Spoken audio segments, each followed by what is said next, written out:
quede claro una posición, que quede claro algo, ¿no? No existe todo esto sin la complicidad del Estado, de las empresas y de los gremios. El que convoca una obra ilícita es el Estado. Los sobreprecios los pone entre el Estado y los empresarios. Y los sobreprecios y las coimas se pagan al sindicato, con el aval del sindicato, depende cada zona, más el aval del Estado y el aval de los empresarios. Y la anuencia, en algunos casos, de algunos fiscales y la policía. Si no, todo esto no ocurre. Obviamente, y también asegurando la impunidad después de estos crímenes. Por supuesto, ahí lo tenemos, la policía. Porque los 9 casos que yo decía del 2014, el único que ha tenido condena, y fruto de una gran movilización de la zona, de la familia, de comisiones que contaron con el aporte del CITRAID, que es un sindicato que está tratando de organizar la construcción desde otras bases con una democracia sindical, logramos llegar a una condena. Pero de esos 9 casos del 2014 es el único que tiene una condena. El resto no. El resto quedó impune. Y así muchos de los casos que venían y que incluso enfrentamientos entre ellos, como hablaban fuera de cámara, que nos recordaba el enfrentamiento que había tenido Walter Leguizamón, que es el autor intelectual del asesinato de Darío Ábalos, con Olmedo, que era de Varela, con 7 heridos de bala. Que había con 7 heridos de bala. Cuando prendieron fuego el sindicato, ¿te acordás también? Bueno, también decían, en el momento también de lo que pasó con Darío Ábalos, decían, ahora vamos a prender todo, y me acuerdo que mostraban fósforos, digamos, como un emblema de que podían encender todo. Bueno, hubo declaraciones también que tienen que ver con la denuncia que va a hacer el fiscal Marijuán en relación con intimidación pública, porque amenazó con prender fuego a toda la provincia. A ver, para que quede claro, porque abrimos el programa hablando sobre la modalidad de las patotas sindicales. Entonces, lo que pasó con Darío Ábalos, que lamentablemente cobró la vida de este obrero, se relaciona también con lo que vimos ayer. Mauro, usted te explicaba, ¿no es cierto?, esta disputa entre la patota sindical del Pata Medina, ¿no es cierto?, entre la UOCRA de La Plata y la UOCRA de Quilmes. A ver, ¿con quién se iba a quedar, digamos, con más empleados, digamos, y más afiliados del sindicato y más poder para tener la obra de Conincia, que en realidad es la electrificación de Tren Roca en la estación Pereira? Ahora bien, después se agarraron a los tiros entre ellos. Y acá hay que agregar a la provincia de Buenos Aires, porque el Ministerio de Trabajo no homologó un acuerdo de aumento salarial que habían arreglado con la empresa. ¿Por qué? Porque también al Estado le iba a costar mucho más el tema de este sobrecosto que se estaba poniendo de una licitación anterior. Y lo que tenía que hacer era el Estado también pagar todo eso, doctora. Sí, lo concreto que no existe un Pata Medina, no existe un Walter Leguizamón, no existe un Olmedo sin Gerardo Martínez. O sea, sin las empresas, sin las empresas, sin pero la también policía sin... Claro, porque gobierno. Ahora se habla del Pata Medina, se va detrás del Pata Medina, pero Gerardo Martínez sigue manteniendo todo su poder, desde a tal punto 89. que mantiene todo ese poder, que Walter Leguizamón, que es el autor intelectual y todavía está prófugo, seguirá estando prófugo, porque es un delfín de Gerardo Martínez, porque inmediatamente después del crimen lo mandó como interventor de la UOCRA de Tucumán, o sea, se trasladan, y ahora misteriosamente lo dio por muerto a la policía, diciendo que era el cadáver que había aparecido en la laguna de Chascomús, y no era. Y fue raro esa filtración, hasta llegó a tribunales esa filtración de que se trataba de este tal Leguizamón. Y volviendo a lo que dice la doctora Belén Antonio, acá tengo la orden de detención del Pata Medina en la causa donde está esta interna, primero para ver quién termina con el ramal del tren en la estación Pereira Iraola. Dice textual: al mismo tiempo, en el marco de la mencionada audiencia, los representantes del Estado Nacional, Ministerio de Transporte, manifestaron que las obras de la estación Pereira se encontraban paralizadas a resultas de un conflicto gremial entre dos sedes de la UOCRA, Quilmes y La Plata, que se disputaban los trabajos para los cuales fue contratada la empresa constructora Conincia Sociedad Anónima.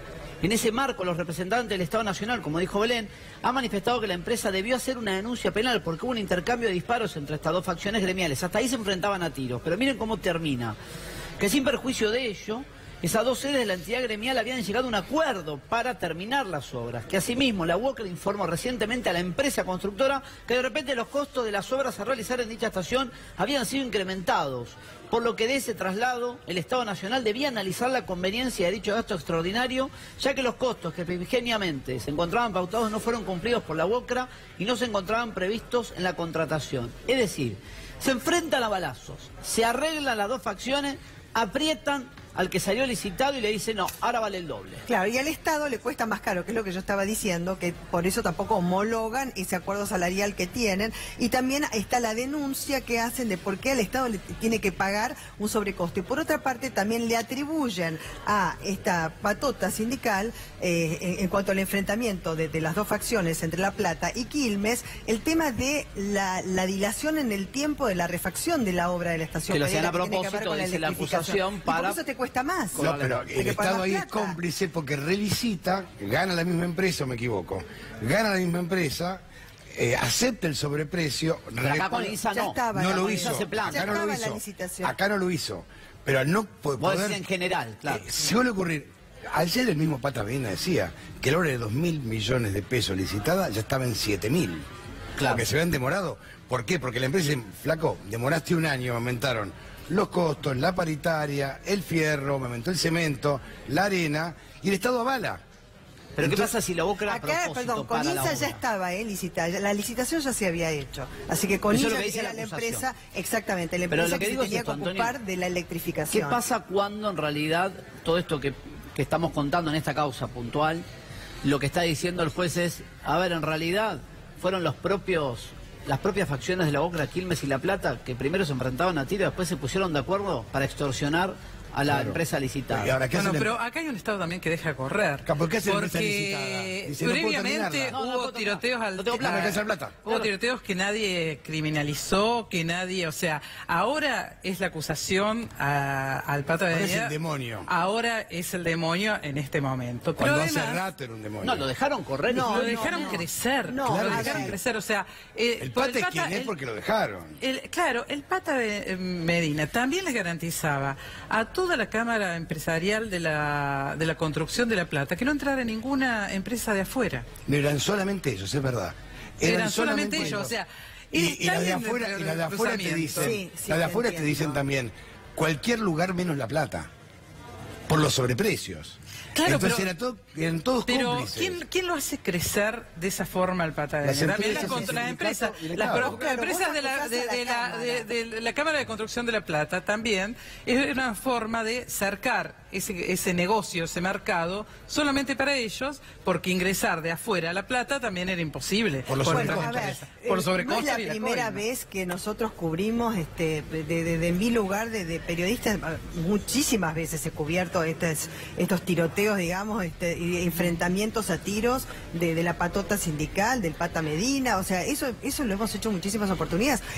Después apareció Marcelo Romero también, que, digamos, como juez, ha dado cuenta, como fiscal, exacto, ha dado cuenta también de cuando se refugió, se parapetó en una destilería de YPF que también le iba a prender fuego a todo, porque había destruido obras hidráulicas o de cloacas y lo habían acusado de eso. ¿Vos recordás, Mauro? Y también hasta ahora, perdón, no me quiero olvidar de lo que vos planteabas al principio, de la otra imputación que hay, estoy leyendo, que es la de lavado de dinero. Se habla de 24 millones. ¿Sabés lo que hacían?